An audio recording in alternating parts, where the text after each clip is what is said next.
सभी को राधे श्याम।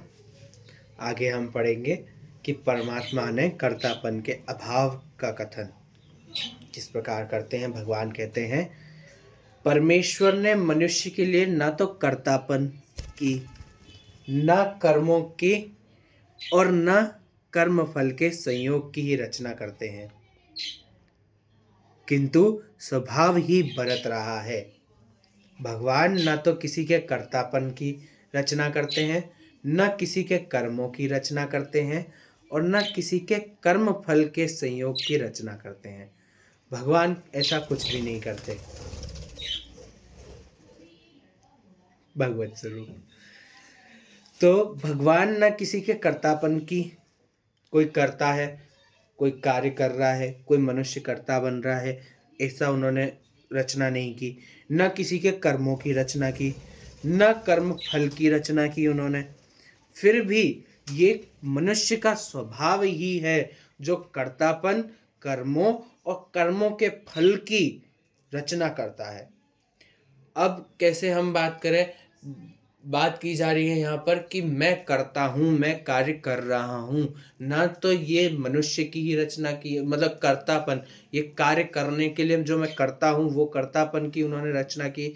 ना जो कार्य तुम कर रहे हो वो कर्म की भी रचना की, और उसके संयोग से जो कर्म फल आएगा ना भगवान ने उसकी रचना की।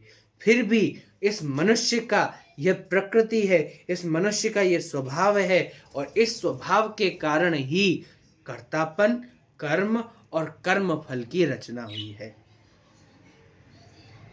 अब भगवान ने जैसे सिंह आदि बनाया है, सिंह क्या करता है? शिकार करता है। शिकार कौन कर रहा है? सिंह। तो इसमें कर्ता कौन? कर्ता अगर सिंह की दृष्टि से देखा जाए तो कर्ता कौन है? सिंह। सिंह करता है, वो क्या कर रहा है? शिकार। शिकार क्या हो गया? कर्म हो गया। और उसके फलस्वरूप उसको क्या मिला? हिरण का गोश्त, हिरण का मांस। तो वो कर्म फल हुआ उसका। तो भगवान ने ना तो उसके सिंह को आदेश किया कि तुम जाके शिकार करो, भगवान ने ऐसा आदेश नहीं दिया सिंह को तुम जाके शिकार करो। न उसको शिकार करना सिखाया भगवान ने, और ना उसका फल ही भगवान ने दिया। भगवान कभी नहीं बोलेंगे कि ले सिंह हिरण दिया तेरे को खा ले, ऐसा नहीं। लेकिन उसका स्वभाव ही है, उस सिंह की प्रकृति ही ऐसी है कि उसको देखते देखते ही वो समझ गया कि मैं करता हूँ और ये मुझे ही शिकार करना है, और शिकार मेरा कर्म है, और इसका फल स्वरूप हमारा भोजन है। ये कर्ता, कर्म और कर्म फल जो है उनका स्वभाव है, उनकी प्रकृति है। भगवान ने ऐसी कोई रचना नहीं की। प्रकृति और स्वभाव जो है ये सब माया के वशीभूत होकर चलता है। और सर्वव्यापी परमेश्वर भी न किसी के पाप कर्म को और न किसी के शुभ कर्म को ही ग्रहण करता है, किंतु अज्ञान के द्वारा ज्ञान ढका हुआ है, उसी से सब अज्ञानी मनुष्य मोहित हो रहे हैं। भगवान न किसी के पाप कर्मों को और न ही शुभ कर्मों को ग्रहण करते हैं। हम ये सोचे कि अगर हम पाप करेंगे तो भगवान क्या नाम से पाप कर्मों के अनुसार ही हमें जो है दंड देंगे, या हम शुभ कर्म करेंगे उसके अनुसार ही भगवान हमें शुभ कर्मों का फल देंगे। ऐसा नहीं है। भगवान को ना तुम्हारे पाप कर्मों से मतलब है, ना शुभ कर्मों से मतलब है। ये हमारे अज्ञान के द्वारा, ज्ञान जिस प्रकार ढका हुआ है, इसलिए सभी प्राणी जो है, सभी मनुष्य जो है मोहित हो रहे हैं कि हमारे भगवान जो हैं हमारे पाप कर्मों के अनुसार हमें फल देंगे, हमें शुभ कर्मों के अनुसार हमें अपना लेंगे। ऐसा नहीं है, क्योंकि भगवान आगे कहेंगे, या शायद भगवान ने, हाँ भगवान आगे वर्णन आएगा। भगवान कहते हैं कि जो मुझ परम ब्रह्म परमात्मा को प्राप्त होने की इच्छा रखता है, या जो मुझे प्राप्त करता है या कर लेता है, उसके सभी पाप पुण्यों को मैं क्षीण कर देता हूँ, उसके सभी पाप पुण्य शून्य हो जाते हैं, और तब मैं उसे अपनाता हूँ। जब उसके पाप पुण्य खत्म हो जाएंगे, मैं उसके पाप पुण्यों को खत्म कर दूंगा और उसे अपना लूंगा। भगवान कहते हैं उसके पाप पुण्य शून्य हो जाएंगे।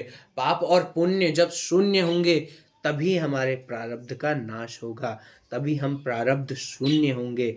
जब प्रारब्ध शून्य होंगे तभी हम भगवत चरण आश्रित हो पाएंगे। आगे भगवान कहते हैं, परंतु जिनका वह ज्ञान, अज्ञान जो है, परमात्मा के तत्व ज्ञान द्वारा नष्ट कर दिया गया है।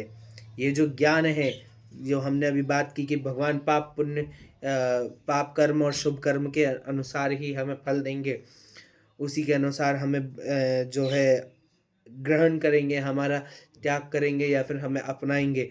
इसके ये जो अज्ञान है हमारा, इसी अज्ञान को जो परमात्मा के तत्व ज्ञान द्वारा नष्ट कर देता है, वह ज्ञान सूर्य के सदृश उस सच्चिदानंद घन परमात्मा को प्रकाशित कर देता है, अर्थात परमात्मा के स्वरूप का साक्षात्कार करता है।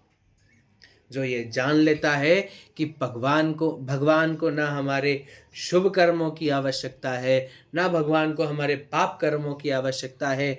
भगवान तो केवल पूर्ण ब्रह्म सनातन हमारे हैं और हम उनके हैं। सच्चिदानंद घन परमात्मा में जो एक ही भाव किए रहता है, समस्त कर्मों को करता है, पाप पुण्य आदि सर्व समस्त कर्मों को करता है और केवल भगवान में, परमात्मा में ही एक ही भाव रखता है और योग कर्म या योग संन्यास के द्वारा सारे कर्म करता है। वो केवल और केवल सच्चिदानंद घन परमात्मा का स्वरूप का साक्षात्कार करता है। सभी को राधे श्याम। आगे हम अगले वीडियो में पढ़ेंगे।